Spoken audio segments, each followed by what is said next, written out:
Hello, and welcome back to Bulldog News Network, your news when you need it.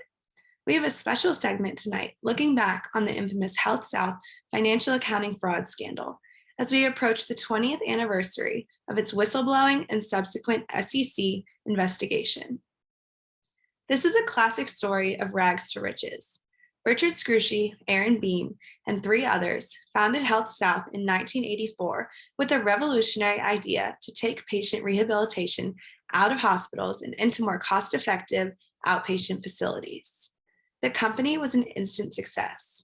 2 years later, HealthSouth went public, and in just a few months, its stock price soared from an IPO price of $6.50 to well over $20 a share. Scrushy and Beam were suddenly worth millions. The 90s brought even more success for the company, which kept expanding through mergers and acquisitions. No other company in the industry could keep up with HealthSouth's cost-efficient and effective services. By 1993, it was the largest company in its field. Annual revenue touched the $1 billion mark for the first time, and management adopted the slogan, the healthcare company of the 21st century. So why then, 3 years into the 21st century, with virtually no competition, did HealthSouth's success all come tumbling down? Let's send it over to Haley for an exclusive interview with former CFOs and perpetrators, Aaron Beam and Weston Smith. Thank you, Anna. I'm sitting here today with Aaron Beam and Weston Smith, who I will be interviewing, the two former CFOs of HealthSouth. Aaron, you started HealthSouth with Richard. Can you talk more about how it was in the beginning with Richard and as the company grew? When we first started the company, my net worth wasn't even $100,000. And you might say, wow, what a success story. Two guys start a company with no real money and it becomes a Fortune 500 company in less than 10 years. What could go wrong? Well, we got greedy and that's when everything started to go wrong. How did Richard deal with investor and analyst expectations? Richard would meet with analysts every year and ask them what we needed to do to keep our strong buy rating for the stock. And they would tell him and he'd say, we can do that, no problem. It didn't matter what our projections showed. How did Richard react when you couldn't meet analyst expectations? Richard turned red and began to tremble. He screamed at Bill Owens and I that we'd lost our minds and that the company would absolutely not report bad numbers because the stock would crash and there would be lawsuits. He told us that we know how to fix the numbers and to go back to our offices and to do it. How did you react to that? I should have stood up to Richard and said no, but I stand before you here today telling you that I was a coward. I was intimidated by Richard. I didn't want to be the one to cause his net worth to go down by several $100 million. I knew he had a gun in his briefcase, and of course, a part of me did not want the party to end. So that night, Bill Owens and I cooked the books. As we just heard from Beam and Weston, the pressure from Scrushy to keep the success going and meet predicted earnings is what initially led to the fraud.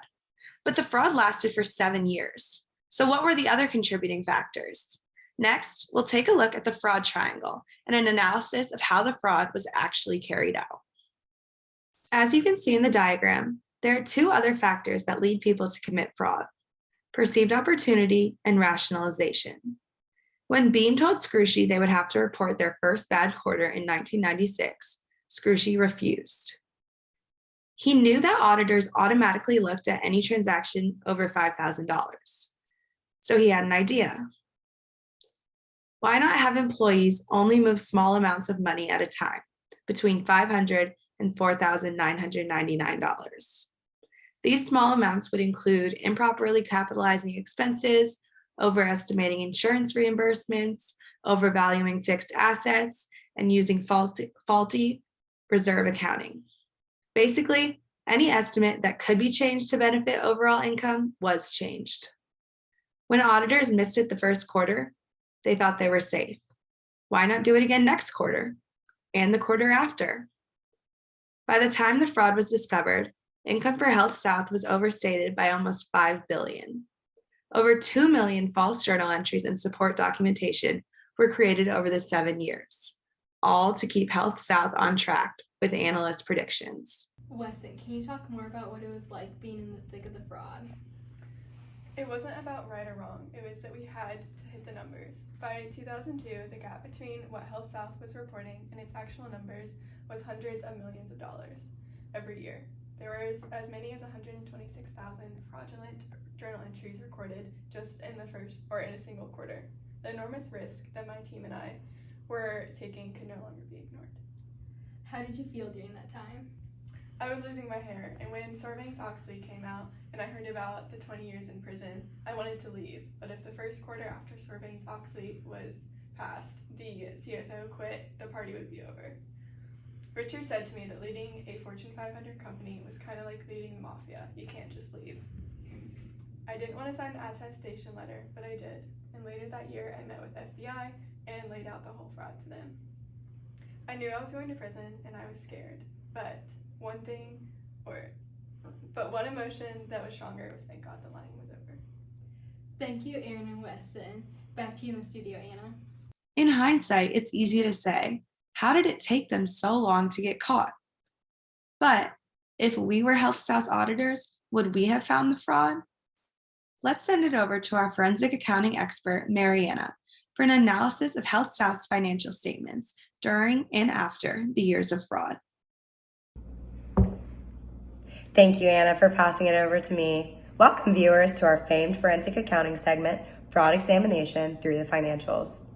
Let's get into it. When we look at the financial statements issued by HealthSouth, one might wonder, how did the auditors not catch this massive fraud? Well, we delved in ourselves to see if there were any red flags that appeared after some simple audit tests, horizontal analysis, and ratio analysis.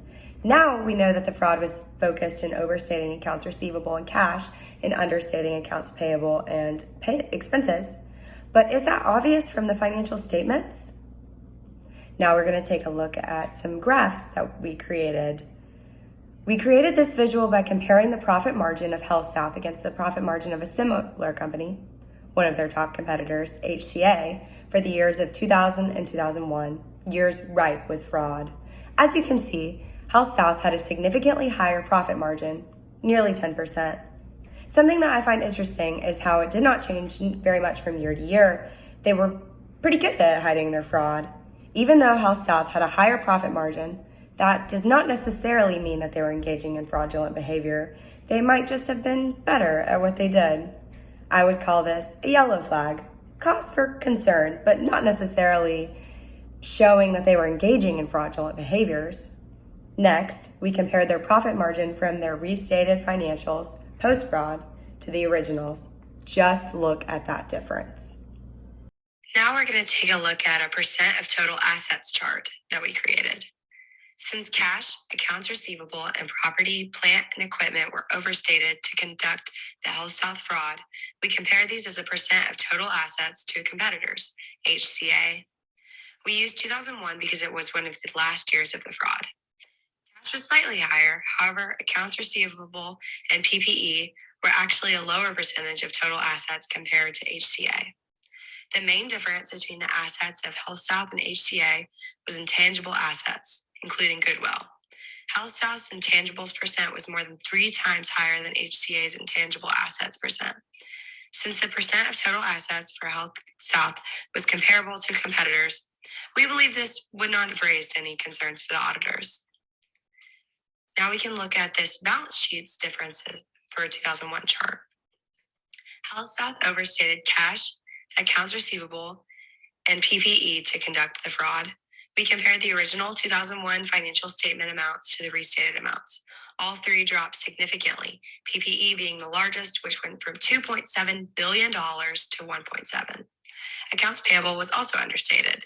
Since there were not the same analytical procedures and technology in 2001 as there are today, we believe it may have been difficult for the auditors to find the overstatement of these. Lastly, we would like to point your attention to retained earnings, which, as you can see as we've seen on the income statement, income was overstated for many years. This caused the 2001 retained earnings to drop from $1.4 billion to negative $2.5 billion when the financial statements were reissued. This is a huge difference and really shows how large and pervasive the fraud was. To conclude, we believe that it is reasonable that the auditor did not find the fraud. Not to give HealthSouth any compliments, but they did hide their fraud relatively well in the financial statements. That was a different time in auditing, and now we have more laws about what we have to test, as well as electronic help to smooth the process along.